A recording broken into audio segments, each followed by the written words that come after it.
ہوائیں رخ بدلتی ہیں از اے کمپلیٹ ناول بائی زرش نور۔ بیلوں کے پتوں سے پانی کی بوندیں ٹپک رہی تھیں۔ خوشگوار موسم کا اثر تھا کہ بیلوں کی سبز رگوں سے ننھے ننھے پھول جھانکنے لگے تھے۔ کچھ دیر قبل جم کے بارش برسی تھی جس کی ٹھنڈک سے سورج کی تپش سرد پڑ گئی تھی۔ بلو جینز پر پرنٹڈ شرٹ پہنے بے ترتیبی سے بال کیچر میں مکیت کیے دیدم کمال دن کے 1 بجے اٹھ کر لاؤنج میں پڑے صوفے پر لیٹ کر پھر سے آنکھیں موند گئی۔ زہرا خاتون کو اس کی یہ حرکت سخت ناگوار گزری لیکن منہ سے کچھ بھی نہیں بولی۔ اماں کیا وقت ہوا ہے؟ زیادہ نہیں ہوا، بس دن کے 1 بج رہا ہے۔ اس کی آنکھیں پٹ سے کھل گئیں۔ کیا 1 بج گیا ہے؟ آپ نے مجھے جگایا کیوں نہیں؟ اور زہرا خاتون حیران ہو کے بیٹی کو دیکھنے لگی۔ کیوں، تم نے کون سا پہاڑ کھودنا ہے؟ اماں آج میرا انٹرویو ہے ایک 5 اسٹار ہوٹل میں۔ اس کی بات پر وہ کھل کے ہنسی۔ دیدم پچھلے 2 ماہ سے تم ہر دوسرے دن کہیں انٹرویو کے لیے جا رہی ہو لیکن ابھی تک تو تمہیں کسی نے نوکری دی نہیں۔ میں کہتی ہوں لڑکی گھر میں بیٹھو گھرداری سیکھو۔ وہ ان کی بات سنی انسنی کرتی اپنی تیاری میں لگی رہی۔ جینز کے اوپر ہی اس نے کوٹ پہنا اور پاؤں میں باریک ہیل والی جوتی پہن کر ماں کے گلے میں بازو ڈال کر ان کے گال پہ بوسہ دے کے باہر نکل گئی۔ وہ اس وقت ترکی کے شہر ازمیر میں مقیم تھے۔ ازمیر استنبول اور انقرہ کے بعد ترکی کا تیسرا بڑا شہر ہے۔ یہاں خلافت عثمانیہ کے دور کے بہت سے تاریخی مقامات ہیں۔ یہاں ساحل سمندر بھی ہے اور یہ ایک نہایت ہی خوبصورت شہر ہے۔ دیدم کمال کے والد کمال احسن نے اپنی زندگی کا ایک طویل عرصہ ترکی میں گزارا۔ دیدم کی پیدائش بھی ترکی ہی میں تھی۔ اس کا نام بھی ان کے ایک ٹرکش دوست محمد خلیجی نے رکھا تھا لیکن اس کی پیدائش کے کچھ عرصے کے بعد ان کی پوسٹنگ ایران میں ہو گئی اور پھر ملکوں گھومتے وہ 15 سال کے بعد ایک بار پھر سے ترکی پہنچ آئے تھے۔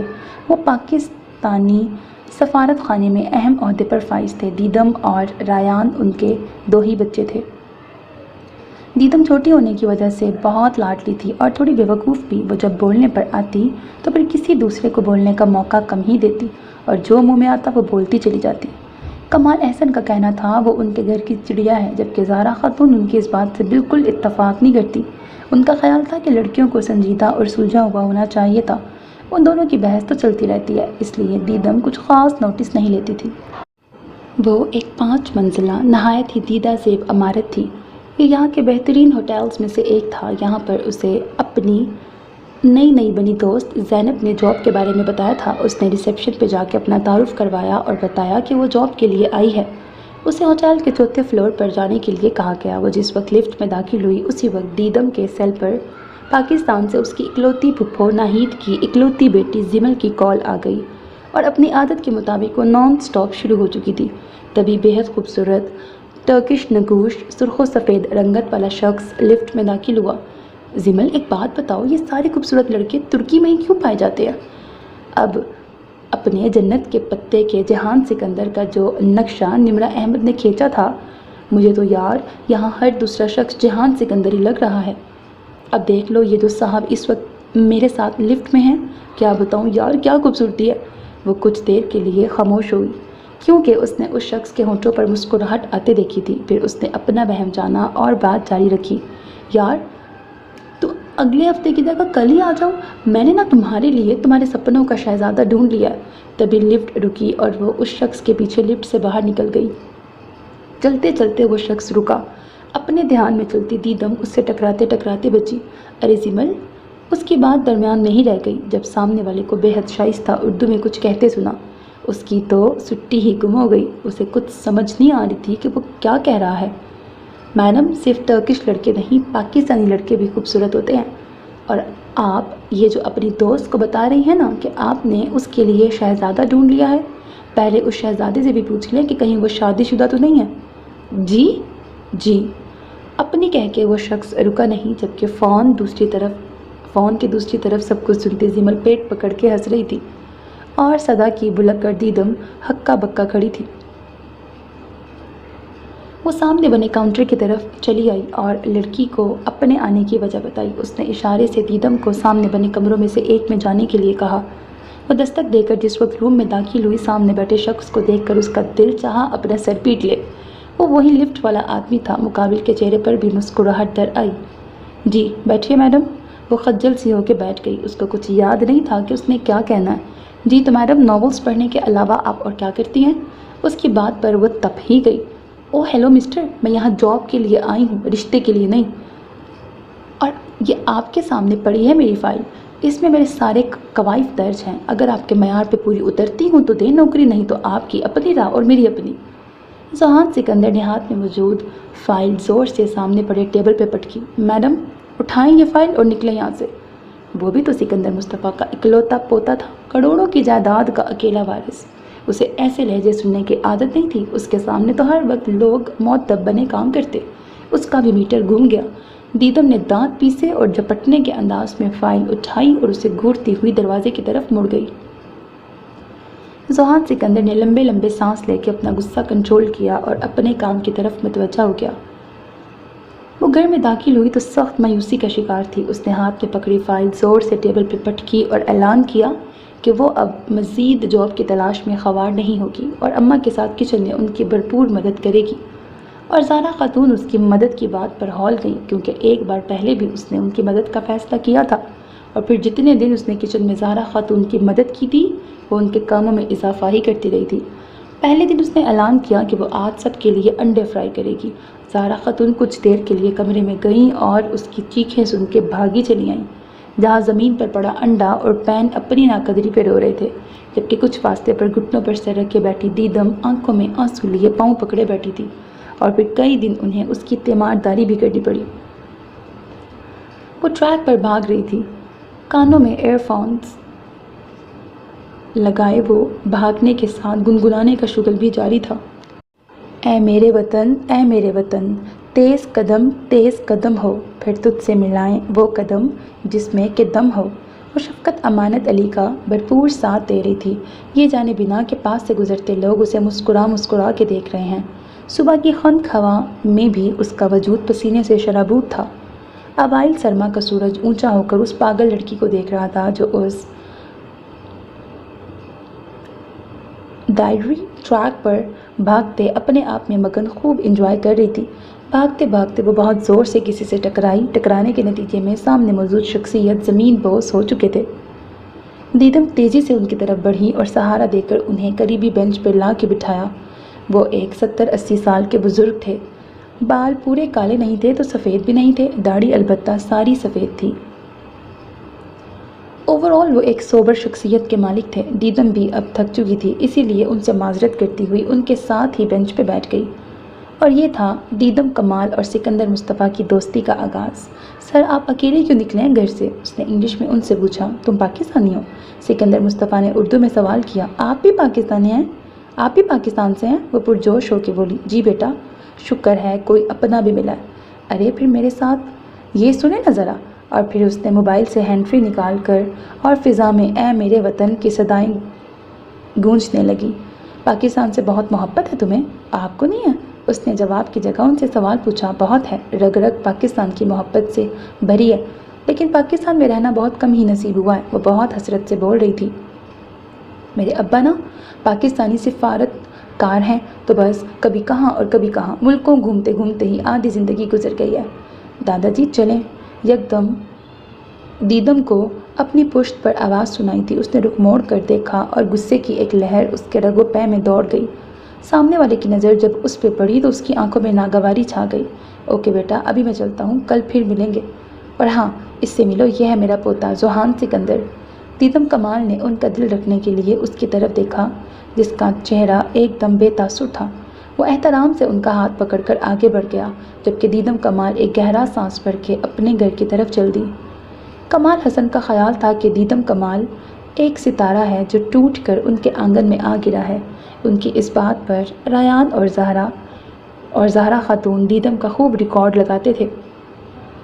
کمال حسن صاحب، یہ ٹوٹا تارا ہمیشہ آپ کے پاس نہیں رہے گا اور اگلے گھر بھی جانا ہے اسے۔ لڑکیوں کے لیے حد سے زیادہ پیار انہیں کمزور کر دیتا ہے اور حد سے زیادہ آزادی لڑکیوں کو باغی بنا دیتی ہے۔ زہرا خاتون کی باتوں سے وہ اتفاق نہیں کرتے تھے۔ زہرا خاتون بیٹیاں آنگن کی چڑیاں ہوتی ہیں، کل کیا جانے ان پہ کیسا وقت آتا ہے، لیکن ہم ان کا آج تو محفوظ کر سکتے ہیں۔ ان کی خواہش کے عین مطابق آگے وہ جانے اور ان کی قسمت۔